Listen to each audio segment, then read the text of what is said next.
अज़ीमत जुर्अतो हिम्मत का है इज़हार, सीधी बात रिवायात सहाफ़त का अलम बरदार, सीधी बात। नाज़रीन गिरामी, अस्सलामु अलैकुम वरहमतुल्लाहि वबरकातुहू। मैं हूँ आपका मेज़बान अंसार अज़ीज़ नदवी और आप मेरे साथ देख रहे हैं सीधी बात। नाज़रीन गिरामी, इधर चंद दिनों से सिर्फ नाम की वजह से कारोबारियों को किस तरह परेशान किया गया, ठेला लगाने नहीं दिया गया, डोसा बेचने नहीं दिया गया, कबाड़ी को कबाड़ जमा करने नहीं दिया गया। इसी के चलते एक बेहतरीन तहरीर अपूर्वानंद ने लिखी है, जिसको पढ़ने के बाद मैंने सोचा कि उनके दर्द को आप लोगों के सामने रखूं। तहरीर लंबी है, लेकिन मैं कोशिश करूंगा कि उनके अहम तरीन इक़्तिबासात आप लोगों के सामने रख कर के उनके दर्द को आप लोगों के सामने रखने की कोशिश करूं। बड़ी प्यारी तहरीर नाविलाना अंदाज में पेश की गई ताकि समझने वाला समझे कि भारत में हो क्या रहा है। और आपको मालूम होना चाहिए कि अपूर्वानंद दिल्ली यूनिवर्सिटी में प्रोफेसर हैं और पढ़ाते हैं और आज़ाद ख़याल के साथ तहरीरें लिखने में बड़े मशहूर व मारूफ़ हैं और बेहतरीन सहाफ़ी भी हैं, तबसरा निगार भी हैं और जो है एक बेहतरीन मज़मून निगार भी हैं। नाज़रीन, उन्होंने एक ख़याली तस्वीर सामने रखने की कोशिश करते हुए तहरीर को अपने अल्फाज में कुछ यूँ लिखा है कि हिमांशु जी, ज़मीनी सतह पर हालात बहुत बुरे हैं। मैं उस चूड़ी वाले के नाम बदल कर कारोबार करने की मजबूरी समझ सकता हूँ। हमारे यहाँ फल बेचने एक मुल्ला जी आते थे, लंबा चौड़ा कद, लंबी सफ़ेद दाढ़ी, जालीदार टोपी और एकदम चमकती हुई सफ़ेद सलवार कमीज़। जब से कोरोना का काल आया वो दिखना बंद हो गए। जब कई महीनों तक वो नहीं दिखे तो मैंने दूसरे फल बेचने वालों से उनके बारे में पूछा तो सब ने बड़े फ़ख्र से बताया कि एक दिन आया था तो हम सब ने और इलाके के लोगों ने उसको धमका कर भगा दिया कि आज के बाद वो अगर यहाँ दिखाई दिया तो उसकी खैर नहीं। बात आई गई हो गई। अब से कुछ दिन पहले अपने एक दोस्त के घर मेरा जाना हुआ। वहाँ मैंने एक रेहड़ी देखी जो एक मुल्ला जी की रेहड़ी की तरह थी, मगर उस पर बंदा कोई और था। बिना दाढ़ी के, मैली कुचेली पैंट, कमीज़ पहने हुए।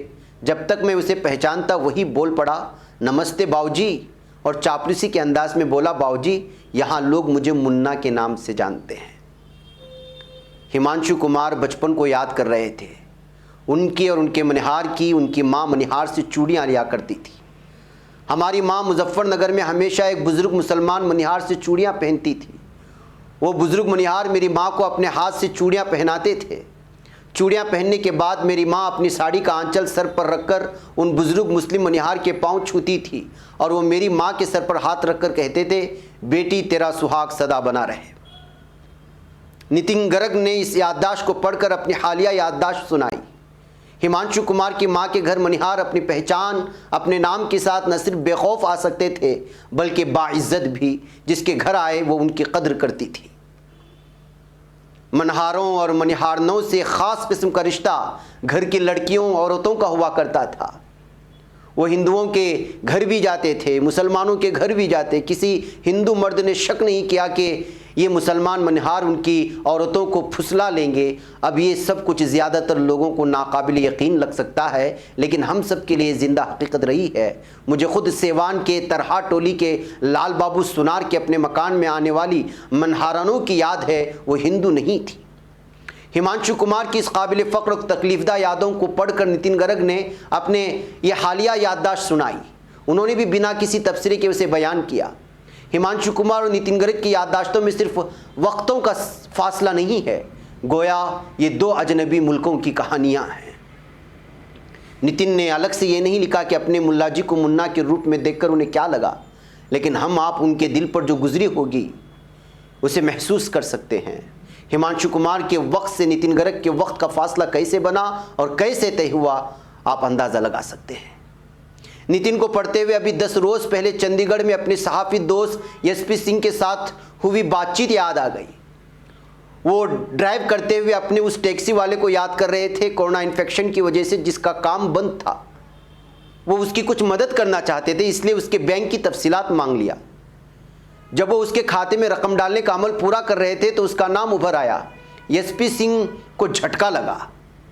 उस नाम से उसे वो नहीं जानते नहीं थे।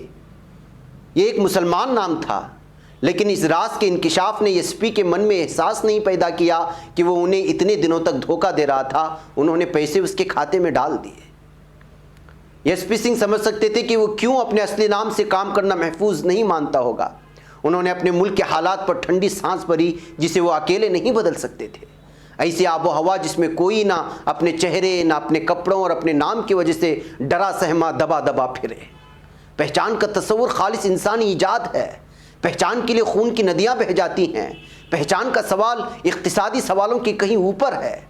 यह हम मार्क्सिस्ट लोगों को बहुत बाद में समझ में आया था। इस पहचान को अगर कोई अंडरग्राउंड कर दे तो उसकी मजबूरी समझी जा सकती है और इससे उसके समाज की हालत का अंदाज़ा भी होता है। मार्क्सिस्ट अपूर्वानंद खुद अपने आप को बोल रहे हैं। नाज़रीन, वो लिखते हैं कि पहचान इंसान की मुकम्मल होती है नाम और सूरत के इम्तिजाज से।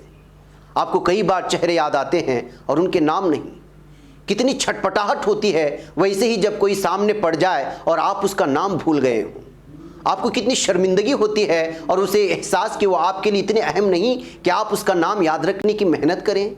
नाम इतना लाजमी है इंसान के लिए, सिर्फ इंसानी माशरे के लिए नहीं। नाम हर कुदरती वाक़या मौजूदगी के लिए देना इंसानी फितरत है।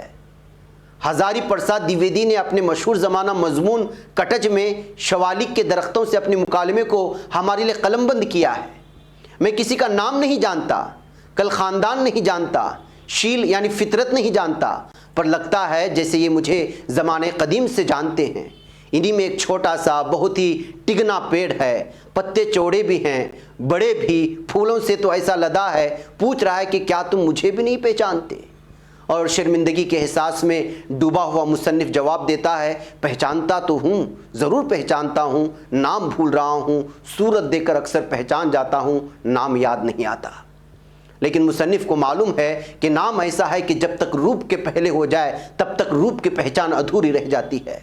रूप अहम है या नाम बड़ा है या रूप। अपने औलाद का नाम चुनते वक्त कितनी दिमागी, नफ्सियाती और सकाफती जद्दोजहद की जाती है। नाम में आप कुछ सपने भी मुंसलिक कर देते हैं। कई लोग अपने नाम की कसौटी पर खरे नहीं उतर पाते। इसमें अकेले उनका कसूर हो ज़रूरी नहीं, तो इंसान पूरा पहचाना जाता है नाम रूप के इम्तिजाज से। लेकिन कई बार सिर्फ रूप शक्ल ही उसकी पहचान को मुस्तहकम कर देती है, नाम तक पहुँचने की नौबत नहीं आई। उज्ज्वल भट्टाचार्य ने जर्मनी का अपना एक तजुर्बा लिखा है। उन्होंने लिखा है कि मैं 1991-93 में बर्लिन में था। बर्लिन के मशरक़ी हिस्से में कई महलों में उस वक्त नौ नाजियों का तांडव चल रहा था। सरेआम रास्ते पर सियाफाम गैर मुल्कियों की पिटाई की जा रही थी। मेरा महल्ला भी ऐसा ही था। मेरे घर के ठीक पीछे एक वियतनामी खातून को पीटा गया। मैं दहशत में था। शाम को 8 बजे के बाद बाहर नहीं निकलता था। एक फैमिली गाड़ी थी, बीवी चलाती थी। मैं या तो बीवी के साथ निकलता था, अकेले लौटना हो तो टैक्सी लेकर घर आता था और टैक्सी ड्राइवर से कहता था कि मैं दरवाज़ा खोलकर अंदर जाऊं, उसके बाद ही वो जाए। डर मेरे खून में समा गया था। मैं चिड़चिड़ा हुआ था। मेरी मुकम्मल शख्सियत बदलने लगी थी। अमेरिका में सिखों पर हमले होने की खबरें मिलती रही हैं। हमला करते वक्त उन्हें पाकी कहा जाता है। एक सिख दोस्त ने बताया कि एक सिख तंजीम ने वजाहत जारी की कि वो पाकी या मुसलमान नहीं है, उनके इज्तिमाई नाम अलग अलग हैं। तो क्या वो तंजीम हमलावरों को अपना असली निशाना ठीक से चुनने को कह रहा था? वो ये कह रहा था कि सिखों पर वो गलत पहचान की वजह से हमला कर रहे हैं। उन्हें जिन पर हमला करना है बेशक करें, हम पर ना करें, क्योंकि हम वो नहीं हैं। इज्तिमाई पहचान ही कई बार फैसलाकुन तौर पर मुहलिक हो जाती है। इस वक्त इस ग्रुप के अलग अलग शख्स के नाम जानने की ज़रूरत नहीं होती। 1984 में साइंस कॉलेज के एक सिख टीचर को तशद्दुद थमने के बाद जब उनके तलबा और शरीकारों ने देखा तो उन्हें धक्का लगा। उनका रूप बदल गया था। पहली नज़र में वो पहचान में न आते थे। लेकिन क्या इस सदमे के बाद उन्होंने उन सिख टीचर की उस दस्तबरदारी में अपने समाज की हिस्सेदारी पर कोई अफसोस किया? युगांडा में ईदी अमीन ने जब तय किया तो एशियाई पहचान को हमले के लिए चुना गया। उस वक्त हिंदुस्तानी पाकिस्तानी नाम एक दूसरे के इज्तिमाई नाम में जम हो गए। एक ही जहाज़ पर एक ही रास्ते से दोनों युगांडा जो उनका मुल्क था छोड़ने को मजबूर किए गए। तो जो पहचाने जिन्हें एक सियासी नज़रिया एक दूसरे के ख़िलाफ़ मानती है वो यहाँ पर एक हो गई थी जो यहाँ पर दुश्मन थी। अलग अलग नाम बताकर तशद्दुद से बचने का मौका भी मिल पाए ये मुमकिन नहीं था। आपके नाम का अलग हो जाना ही काफ़ी नहीं, सामने वाले को नाम और नाम में फ़र्क करना भी तो आना चाहिए। एक इज्तिमाई नाम है, एक इनफिरादी नाम। आदमी ग्रुप में है या ग्रुप आदमी में है, अपने नाम से आदमी अपने ख़ास वजूद का ऐलान करता है। उसका मिटना बिना खून बहाए उसकी मौत है। इस नाम की अहमियत क्या है और कब वो मारा जाता है। नाज़रीन गिरामी, नाम की हकीकत और भारत में जो कुछ हो रही है उसको अपूर्वानंद ने अलग अलग ख़यालात के ज़रिए से पहचानने की कोशिश की। मुझे एक छोटे सी ब्रेक की इजाज़त दें, ब्रेक की उस पार कुछ और हक़ाइक़, फिर मैं आपसे इजाज़त लूँगा।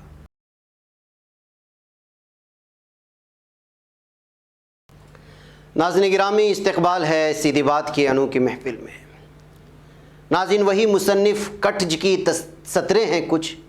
वो लिखते हैं, नाम इसलिए बड़ा नहीं है कि वो नाम है, वो इसलिए बड़ा होता है कि उसे माशरे की कबूलियत मिली होती है। इंसान सच है, नाम समाज सच। नाम उस ओहदे को कहते हैं जिस पर समाज की मोहर लगी होती है। जदीद तालीम याफ्ता लोग जिसे सोशल सैंक्शन कहा करते हैं।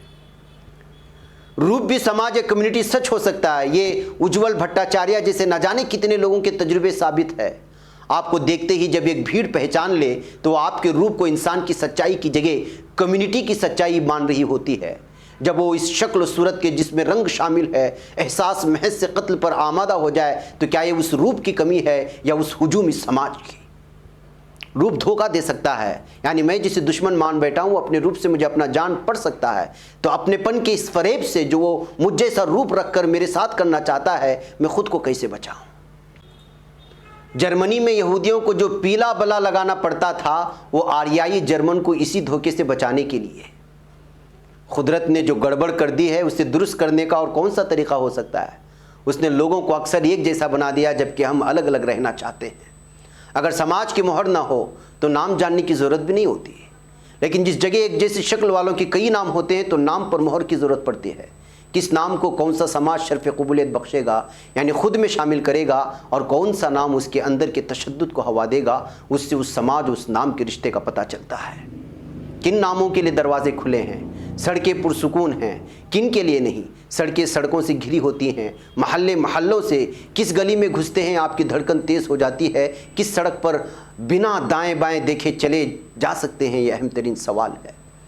ये समाजी तालीम हरदोई के तस्लीम ने पूरी नहीं ली थी, तभी तो वो इंदौर जैसे शहर में अनजानी गलियों में चूड़ी ले लो जैसी पुकार लगाता घूम रहा था। पूछने पर गोलू जैसा सेकुलर नाम बताने से काम नहीं चलेगा। उसके रूप में या उसके लहजे में कुछ ऐसा है जो सुनने वाले के कानों को खटक जाएगा और वो पकड़ लिया जाएगा और गोलू नाम से छुपी उसकी असल पहचान का पर्दाफाश कर दिया जाएगा। इससे बड़ी जालसाजी क्या हो सकती है कि कोई अपना नाम छुपाए। लेकिन नितिन गर्ग ने जो लिखा मुल्ला जी के मुन्ना बनने की दास्तां, क्या उसका मफहूम समझना इतना मुश्किल है। याद आ रही है अपने एक स्टूडेंट से हुई बातचीत। उनकी नौकरी राजस्थान के एक शहर में लगी और उसने रिहाइश के लिए मकान किराए पर लिया, लेकिन आधा नाम छुपाकर, जिसे आप कुन्नियत कहेंगे, नाम का पहला हिस्सा सेकुलर था। मैंने इस्लाह पसंदी के तकब्बुर में सरजनिश की, छुपाया क्यों, सच बताना था। उसने बिना नाराज़ हुए जवाब दिया, सच बताने से मकान नहीं मिलता और अभी मुझे अपने वालिद के इलाज के लिए उन्हें बुलाना ज़रूरी था, मकान चाहिए ही था। पूरा नाम बताने का हौसला या जोखम मेरा स्टूडेंट नहीं ले सकता था। उसके पूरे नाम को सोशल सैंक्शन नहीं था, एक ही हिस्से को था। ये बात पिछली जदीद सदी के 90वीं दहाई में अचानक यादव पासवान जैसी कम्युनिटी के नामों की चारों तरफ उजागर होने से साफ हुई। क्यों ये मंडल कमीशन की सिफारिश के लागू होने के बाद सैंक्शन पा सके, उसके पहले सिर्फ वो अक्सर मुहज्जब जगहों में दिखलाई नहीं पड़ते थे। ये समझने में वक्त लगा। नाम छुपाकर कौन लोग जीते चले आए हैं और उनकी घुटन को किसने महसूस किया है। आलोक मिश्रा ने जितेंद्र बसारिया के तवस्सुस से इस घुटन या तकलीफ़ का इजहार किया। और कैसे किया, उन्होंने लिखा, तस्लीम ने मजहब क्यों छुपाया, उसका जवाब इस मुल्क के तमाम दलितों के पास है। आप अपने से अलग किसी दलित की उसकी पहचान के साथ जीने कहाँ देते हैं। अपने पास भी उन्हें रहने कब दिया गया। उनके अलग घर, अलग टोले, अलग पर बेबसाए अछूत बनाकर काम और मजदूरी तक महदूद रखा। काम निकला, बेगार पूरी हुई, दौड़ा दिया उन्हें उनके टोलों की जानिब जो बहुत ही घुटन वाले हैं। उनके लिए तुम्हारे घर की देहरी और रसोई किसी लक्ष्मण रेखा से भी ज़्यादा दूर रही। शहरों में आपकी दुकानें, फैक्ट्रियां, हॉस्पिटल्स, होटल, सब में अहम काम करने के लिए अहलियत होने पर भी वो आपकी पहली तरजीह कभी नहीं रहे। गांव से कोई दलित अपने नफरतंगेज समाज पात के सिलसिले को छोड़कर पढ़ता लिखता नौकरी करता शहर की तरफ आया तो उसे आपके मोहल्ले में किराए पर घर नहीं मिलता, नौकरी नहीं मिलती, धंधा नहीं चलने दिया जाता। नाले के किनारे की झोपड़पट्टी में रहने से बेहतर उसने काश छुपाकर तुम्हारी कॉलोनी में किराए पर घर लिया भी तब उसकी जहनी हालत समझनी हो तो आज से कई दिहाई पहले मराठी राइटर बाबू और बाबूराव बागल की कहानी जब मैंने जाति छुपाई पढ़ लेनी चाहिए।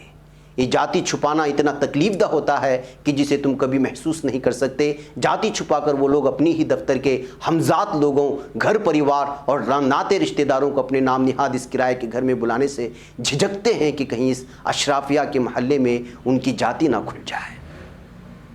नाज़रीन गिरामी, जैसा मैंने कहा, लंबी मज़मून है और एहसास रखने वाला दिल पढ़ने के लिए, बार बार पढ़ने के लिए मन करता है कि आज भारत का नाम पर जो कुछ हो रहा है, चाहे मुसलमानों के साथ हो या दलितों के साथ, उसकी हकीकत की अक्कासी की है अपूर्वानंद ने अलग अलग मज़मूनों की इख्तिबास को लेकर के। मैंने इसको पढ़ा और लगातार पढ़ता रहा तो सोचा कि आपके सामने भी उसकी कुछ इख्तिबासात रखूं ताकि आपको समझ में आए कि नाम छुपा कर की ज़िंदगी बिताना किस कदर मुश्किल होता है। मुझे यहाँ पर इजाज़त दें। अस्सलाम वालेकुम रहमतुल्लाहि व बरकातुहू। पढ़ने का तुमने भी अजब अंदाज पाया है, रवादारी के जज्बे ने भी तुम पे नाज पाया है। इसी राह में मोहब्बत का हंसी एजाज पाया है। तुम्हें हर अंजुमन में हमने तो मुमताज पाया है। तुम्ही से है तरक्की पर अजीज अंसार, सीधी बात अजीमत जुर्अतो हिम्मत का है इज़हार, सीधी बात।